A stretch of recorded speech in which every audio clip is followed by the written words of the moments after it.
నమస్కారం.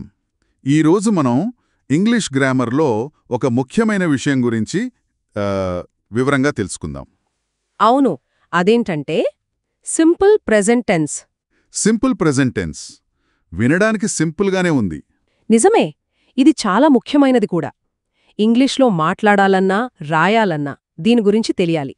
సరే, మరి దీన్ని ఎప్పుడు వాడతాం?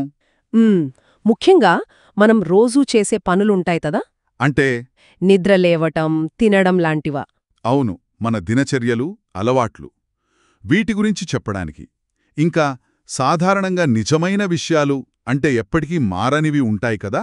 ఆ సూర్యుడు తూర్పున ఉదయిస్తాడు లాంటివా. ఖచ్చితంగా అలాంటివి చెప్పడానికి కూడా సింపుల్ ప్రెజెంట్ టెన్స్ వాడతాం. ఓకే, మరి ఈరోజు మనం దేనిమీద ఎక్కువ దృష్టి పెడుతున్నావు?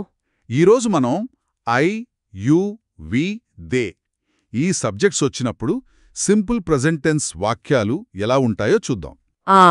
సరే, ఐ, యు, వి, దే వీటితో అన్నమాట. అవును, ముందుగా రోజువారీ పనుల గురించి ఓ ఉదాహరణ చూద్దాం. నేను ప్రతిరోజు ఉదయం 6 గంటలకు నిద్రలేస్తాను అని చెప్పాలనుకోండి. దాన్ని ఇంగ్లీష్లో ఎలా చెప్పాలి? I wake up at 6 AM everyday అంటాం.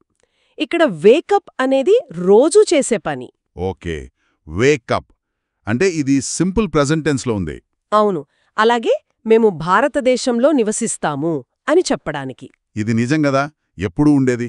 కరెక్ట్, అందుకే వి లివ్ ఇన్ ఇండియా అంటాం. లివ్ అనేది ఇక్కడ simple present tense verb. We live in India. సరే, అర్థమైంది. మరి ఈ ఐ, యు, వి, దే వచ్చినప్పుడు వాక్య నిర్మాణం ఎలా? ఏదైనా రూల్ ఉందా?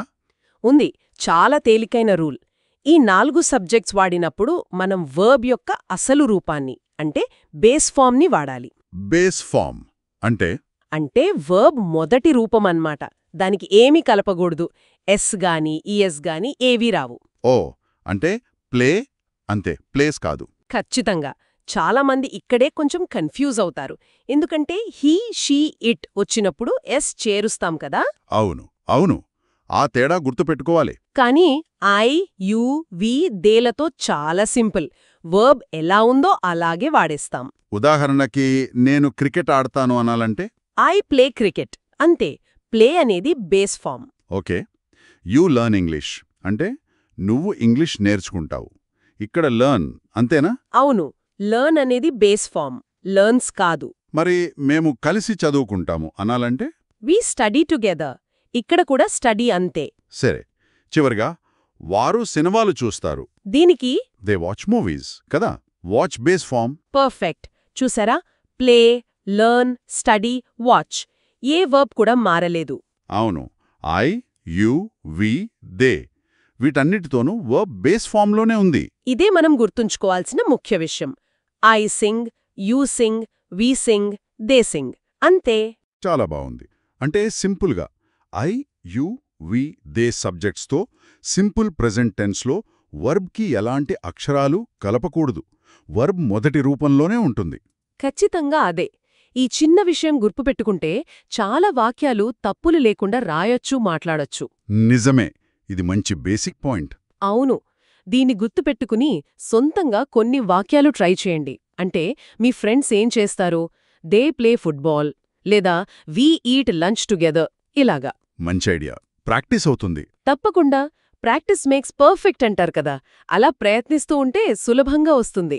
సరే, ఈ విషయం చాలా స్పష్టంగా అర్థమైంది. మరికొన్ని విషయాలు కూడా ఉన్నాయి ఇందులో. ప్రశ్నలెలా అడగాలి, నెగటివ్ వాక్యాలెలా చెప్పాలి, వాటి గురించి మనం ఇంకోసారి మాట్లాడుకుందాం. తప్పకుండా. ఈ రోజుకు ఈ బేసిక్ రూల్ బాగా అర్థం చేసుకున్నాం. ధన్యవాదాలు. మీకు కూడా.